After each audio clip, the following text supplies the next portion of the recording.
$200,000, never to be seen again.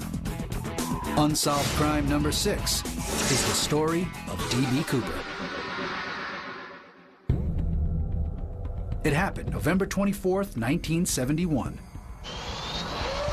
A middle-aged man dressed in a business suit paid $20 for a ticket on Northwest Orient Airlines, Flight 305. They didn't ask for ID.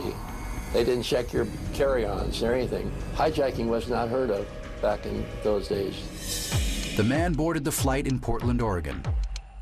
On his ticket was the name Dan Cooper. Shortly after the flight had taken off, he approached the stewardess who was passing by and handed her a note. The note said, although no one knows for sure because he took the note back, "I have a bomb in my briefcase and I am prepared to use it." Cooper's demands?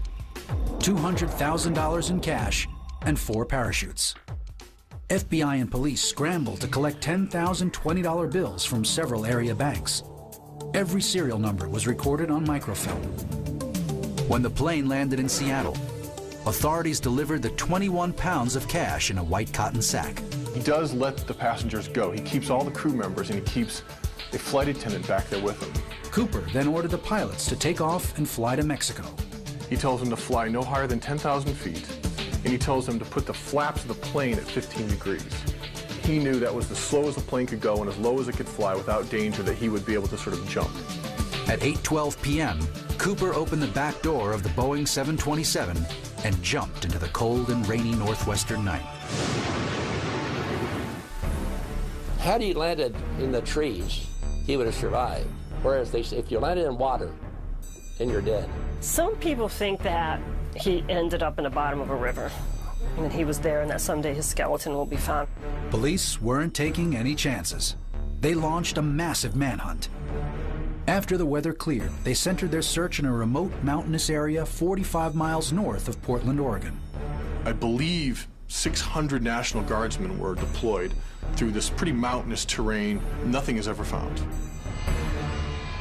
After the hijacking occurred, the FBI was interviewing a person whose name was D.B. Cooper, thinking that might be a suspect, and it turned out it wasn't. But the way they transmitted it on the news was that the skyjacker's name was D.B. Cooper.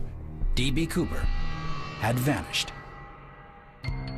But in 1980, almost 9 years after the hijacking, a fresh clue. February 10th, 1980, a kid named Brian Ingram was playing in the banks of the Columbia River, digging in the sand when he uncovered what looked like some old, moldering $20 bills. Authorities confirmed that the nearly $6,000 was part of D.B. Cooper's haul. But what did the discovery mean? How did the money end up on the riverbank? Where was Cooper and the rest of the money? Once again, the trail went cold. Nothing was ever found, no clothing, no parachute, no shoe, no belt buckle, no bones in that area. And hunters and fishermen, people that used that woods, not one scrap has ever been found. Since 1971, the FBI has investigated more than 1,100 serious suspects.